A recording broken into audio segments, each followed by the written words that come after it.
سيدنا مولانا محمد وعلى آله وصحبه أجمعين. قال المصنف الإمام أبو حامد محمد بن محمد الغزالي رحمه الله ونفعنا بعلومه. Keutamaan menyempurnakan rukun-rukun salat.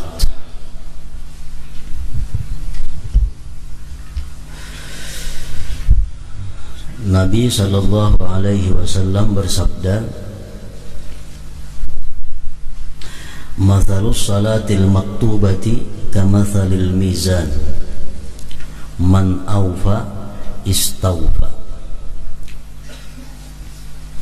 Artinya, perumpamaan salat fardu adalah seperti perumpamaan timbangan. Barang siapa memenuhi, maka ia menyempurnakan. Maksudnya, barang siapa menyempurnakan akan timbangan itu, maka dia berhak mendapat ganjaran atau balasan yang sempurna juga.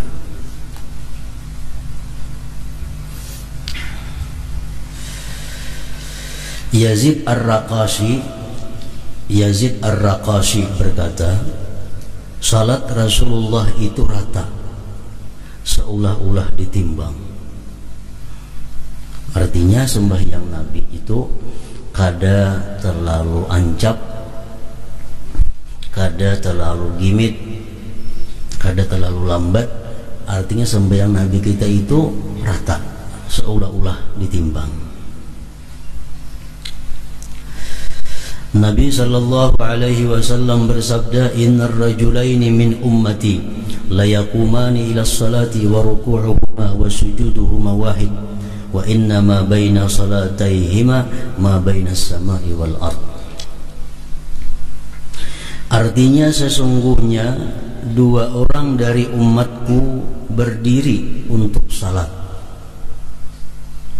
di mana ruku' dan sujudnya itu satu, sama.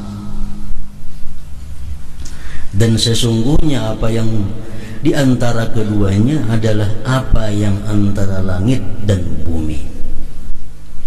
Maksudnya, ada dua orang yang sembahyang, sama bacaannya, sama gerak-geriknya, sama panjangnya, sama rakaatnya, tapi nilainya di sisi Allah Subhanahu wa ta'ala jauh seperti langit dan bumi.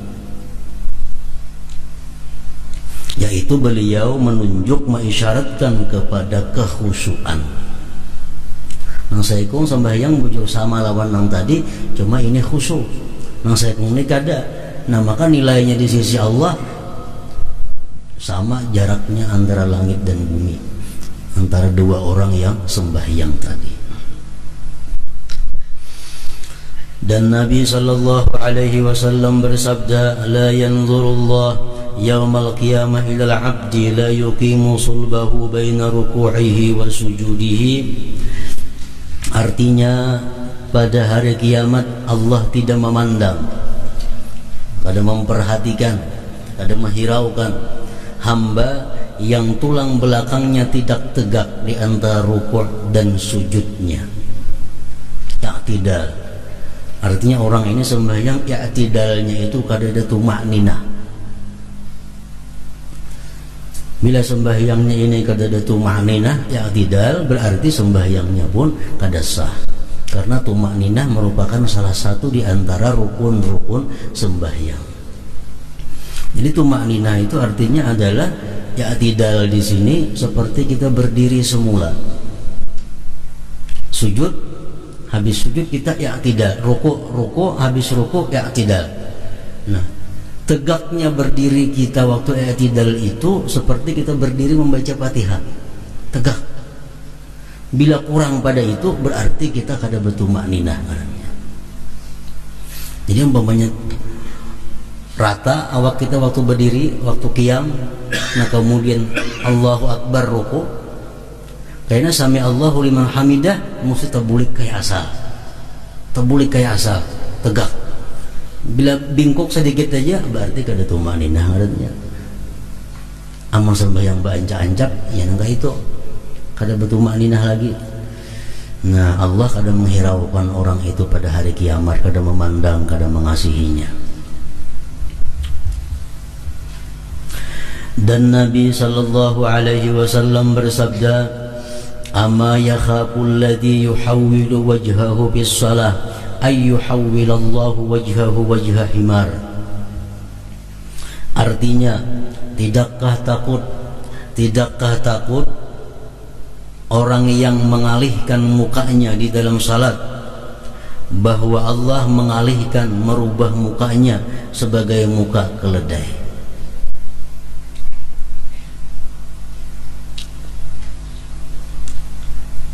Maksudnya, orang yang sembahyang itu menoleh ke kiri atau ke kanan. Sembahyang misalnya ada berbunyi, dan apakah sebelah situ mencangangi, itu kalau membatalkan sembahyang, kalau sekali itu aja, cuma merusak akan kekhusyuan sembahyang, merusak akan nilai sembahyang.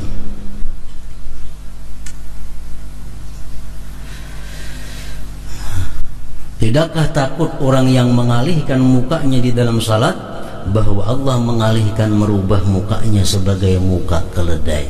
Artinya, kada takutankah orang yang menoleh sembahyang ke kiri ke kanan itu muhanya dirubah Allah menjadi muha himar. Artinya bisa aja orang yang sembahyang hulingang-hulingang itu wajahnya diganti Allah dengan wajah himar.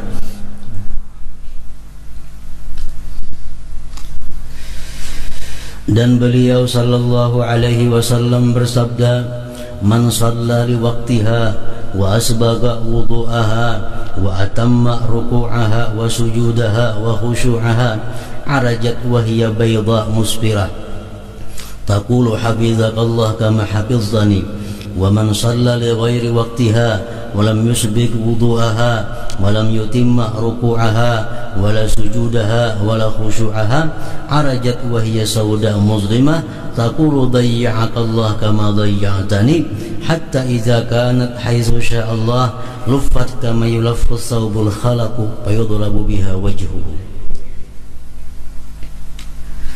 Artinya, barang siapa yang sembahyang dengan salat pada waktunya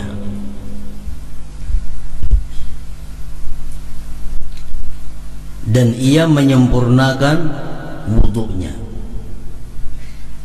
ia sempurnakan rukuknya, sujudnya, dan khusyuknya, maka salat itu naik dalam keadaan putih cemerlang sambil berkata, "Semoga Allah memeliharamu sebagaimana kamu memelihara saya."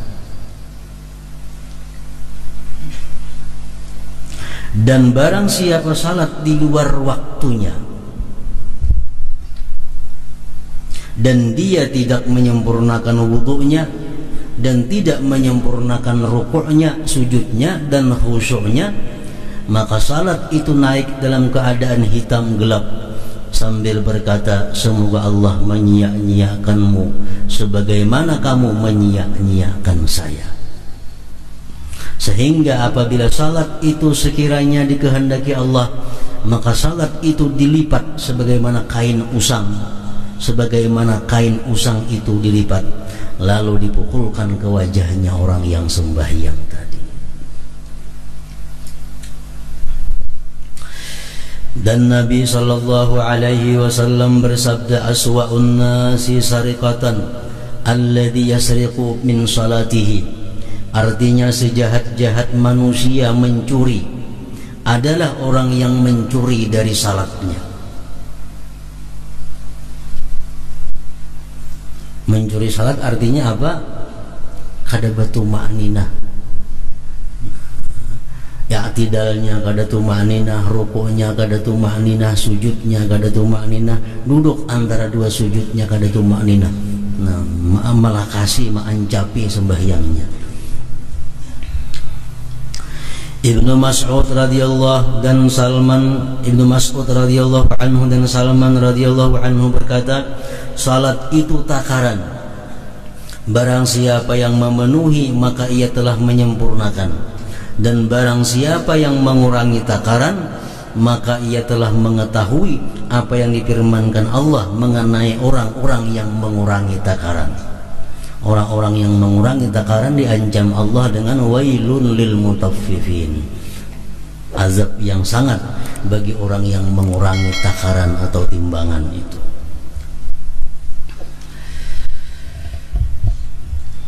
Keutamaan jamaah, Nabi sallallahu alaihi wasallam bersabda, salatul jamaah tabdulu salatal fard bi 27 darajatan. Artinya salat berjamaah itu melebihi salat sendirian dengan 27 derajat, 27 kali lipat.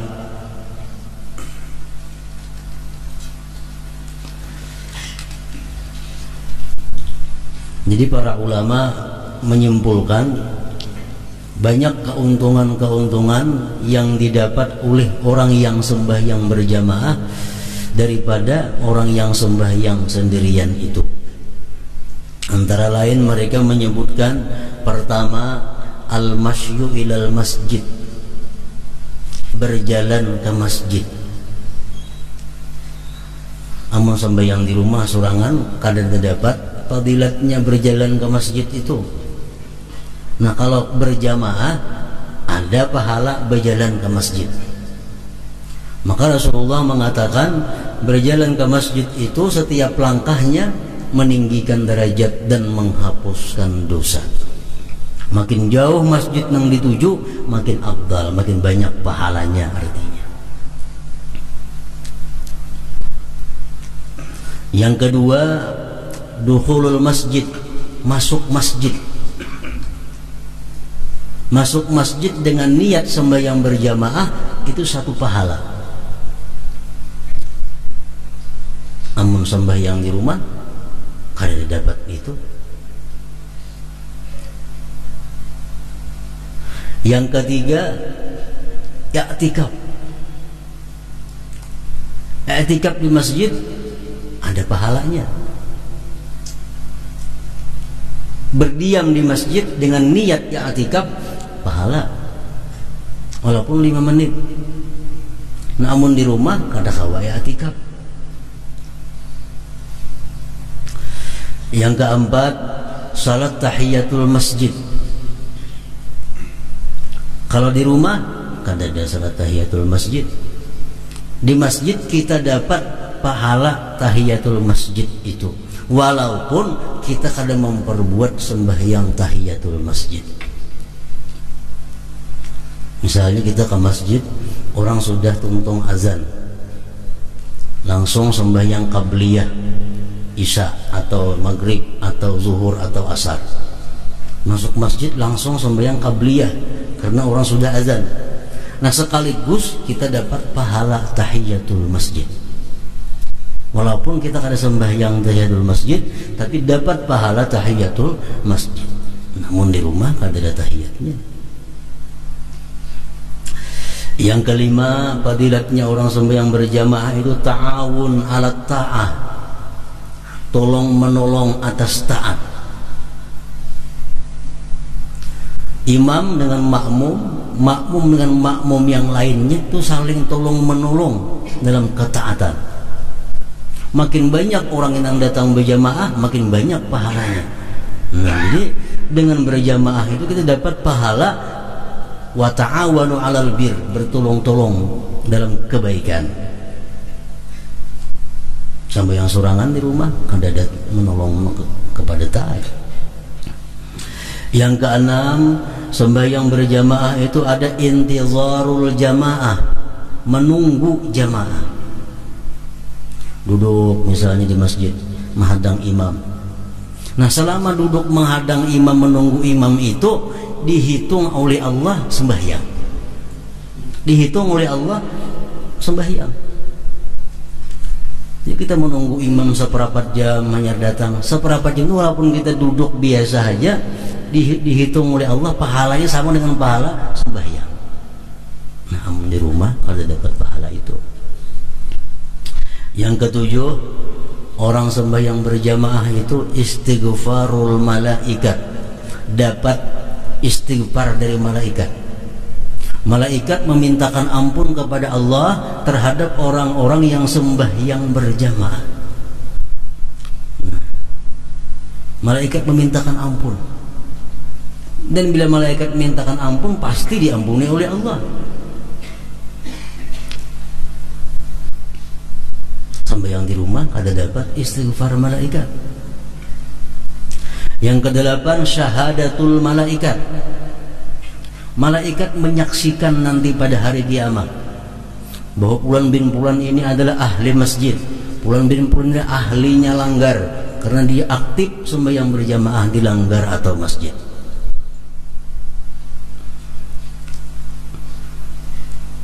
Yang kesembilan, as-salamah minasyaitan, selamat dari syaitan. Karena begitu orang kamat, syaitan buka sampai ke mana suara kamat itu kada terdengar lagi.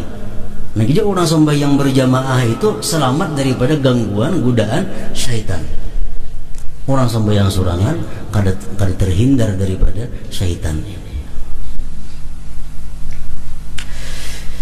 Yang ke-10, taswiyatus sufuf. Ada pahala meratakan saf. Makanya jadi Nabi, istawu sufufakum, meratakan saf kamu. Nah, kita meratakan saf itu ada pahalanya. Kamu di rumah kan ada besar sembahyang sorangan. Ke-11, fadilatus saffil awal in kana fihi. Fadilat saf pertama, jikalau dia sembahyang di saf pertama. Rasulullah seringkali mendoakan agar orang yang sembahyang di saf awal itu dapat rahmat.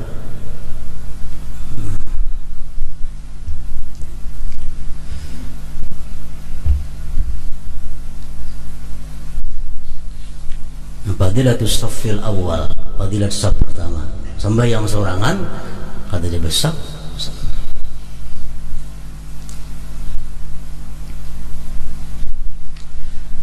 Jadi kalau kita sembahyang berjamaah, misalnya imam Allahu Akbar, kita datang berdua, kita sembahyang di belakang imam. Imam itu di tengah-tengah antara kita berdua. Ini aturan saf supaya dapat pahala saf. Karena pahala saf ini bila kita langgar, kita kada dapat keutamaan fadilatnya saf itu. Jadi umpamanya ini imam, nah, kita datang berdua, kita datang di tengah-tengah. Imam posisi di tengah-tengah kita. Saya kong di sebelah kanan, saya kong sebelah kiri. Jangan mengambil ke kanan kedua-duanya, jangan. Imam mesti di tengah-tengah. Nah, kayaknya kalau datang orang nang ketiga, hanya sebelah kanan banyak taruh sebelah kanan hibak. Datang pulang, ini kiri hibaki sebelah kiri itu. Lalu hibak saf pertama. Datang orang, kemana banda orang yang datang nang saya kong ini? Nah, di belakang imam, ambil ke kanan sedikit. Jangan dibungkus sebelah kanan sana sembahyang kejauhan pada imam. Nah, jadi sebelah kanan tapi di belakang imam. Nah, kayaknya datang selanjutnya terus diulah nang ke sebelah kanan dahulu, hibak hanyar nang sebelah kiri. Itu aturan saf. Di mana kan ditepatin itu kan dapat pahala saf. Misal saf pertama hibak, datang kita sorangan ke hujung sebelah kanan sana sorangan sembahyang, kan dapat pahala saf karena menyalahi aturan saf. Yang ke-12, idraku takbiratil ihram ma'al imam. Ada pahala memperdapati takbiratul ihram beserta imam. Artinya, kalau kita mendengar takbiratul ihram imam dan kita berada di belakang imam, itu pahala tersendiri. Dapat pahala tersendiri. Yang ke-13, keutamaan sembahyang berjamaah itu adalah al-amnu minas sahwi ghaliban. Aman daripada lupa kebiasaannya, kebanyakannya. Kalau sembahyang sorangan itu bisa rancak lupa, 2 rakaat kah, 3 rakaat kah. Nah kalau sembahyang berjamaah jarang itu ada, aman daripada kelupaan. Yang ke-15, yang ke-14, husulul khusyuk. Sembahyang berjamaah ini hasil khusyuk. Kalau sembahyang sorangan belum tentu khusyuk. Nah maksudnya adalah kalau kita misal di dalam musala atau masjid itu ada 50 orang, 50 orang ini satu yang khusyuk, 49-nya kadang khusyuknya, satu aja yang khusyuk. Nah yang satu yang khusyuk ini akan memberikan berkah kepada yang lainnya sehingga menjadi khusyuk, semua dinilai oleh Allah Subhanahu wa taala. Nah ini untungnya sembahyang berjamaah. Amunnya sorangan belanja khusyuk, ya khusyuk belah kada yang membantu. Yang ke-15 tahsinul hay'ah. Sembahyang berjamaah itu antara lain pula keutamaannya adalah membaguskan keadaan. Kalau kita sembahyang di rumah sorangan beberang aja, kada kayak sembahyang berjamaah, bajunya bagus, tapihnya bagus, semuaan bagus, berminyak harum, kadang-kadang hendak ke masjid. Sembahyang sorangan bisa kada taatur itu. Nah, keutamaan sembahyang berjamaah. Yang ke-16 irghamus syaitan, menghinakan syaitan. Orang berduyun-duyun kampung untuk ke masjidan sembahyang, syaitan merasa hina, syaitan merasa terkalahkan, menghinakan syaitan. Yang ke-17 as-salamah minan nifaq, selamat daripada kemunafikan. Rasulullah mengatakan orang munafik kada akan bisa sembahyang berjamaah isya dan subuh. Dengan adanya berjamaah terhindar daripada kemunafikan. Yang ke-18 raddus salam alal imam. Orang sembahyang berjamaah itu menjawab salam imam. Kan imam assalamualaikum warahmatullah, assalamualaikum warahmatullah. Kita yang di belakang assalamualaikum warahmatullah, menjawab salam imam. Sembahyang sorangan ada dan itu. Yang ke-19 izharu syiaril Islam, menampakkan syiar Islam, berpahala juga. Yang ke-20 izalatut tuhmah, menghilangkan sangka-sangka. Mungkin kita ini sembahyang di rumah aja kada sing kelanggaran, itu sangka orang kena kada baik. Sembahyang juga sih anu kada tali lihat kelanggar. Kamu sembahyang saku si anon itu sebulan bin bulan itu kada pernah kelanggar turun. Nah, menghilangkan sangkaan itu kalau kita berjamaah hilang sangkaan itu. Orang selamat artinya. Yang ke-21 masyhudun bil khair wal iman, disaksikan dengan iman dan kebaikan. Hadis mengatakan orang yang sembahyang berjamaah itu pastikan bahwa dia beriman, pastikan bahwa dia ahli kebaikan. Yang ke-22 al-intifa bil ijtima' ala zikrillah, mengambil manfaat dengan berkumpul zikrullah. Orang berjamaah itu berkumpul berzikir kepada Allah. Orang berzikir berjamaah itu lebih banyak pahalanya daripada berzikir sendirian. Yang ke-23 al-ulfah bainal muslimin, berjinak-jinakan antara orang muslim. Dengan adanya turun kalanggar, turun ke masjid, saling bertakon keadaan, saling tahu keadaan tetangga. Nah, ulfah, kejinakan antara orang muslim. Yang ke-23, yang ke-24 nih istima'u qiraatil imam, mendengar bacaan imam. Yang maghrib, isya, subuh kita mendengar imam baca Quran. Nah, mendengar bacaan Quran itu pahala bagi kita.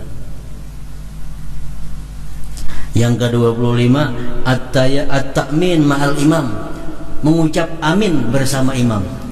waladdallin. Amin. Jadi makmum imam sama-sama baik-baik.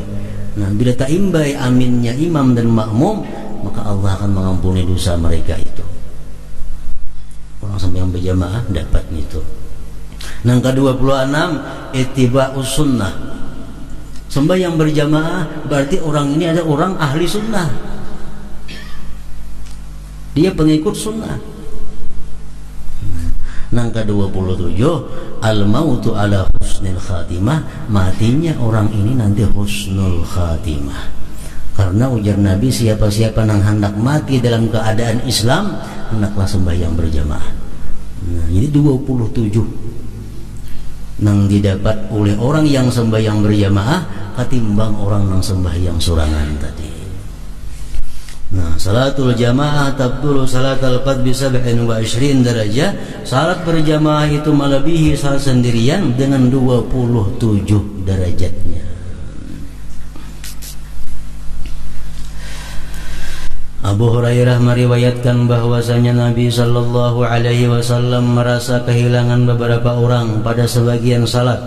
Lalu beliau bersabda, laqad hamamtu an amura rajulan yusalli bin nasi summa ukhalifa ila rijalin yatakhallafuna anha fa uharriqa buyutahum.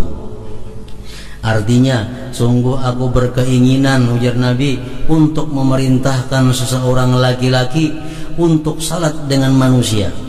Kemudian aku berpaling kepada orang-orang yang ketinggalan daripadanya, lalu aku bakar rumah-rumah mereka. Dan Nabi, aku ada rencana, karena begitu kamat yang lain kusuruh jadi imam. Aku mengontrol masyarakat yang kada berjamaah. Siapa kada berjamaah, aku bakar rumah mereka.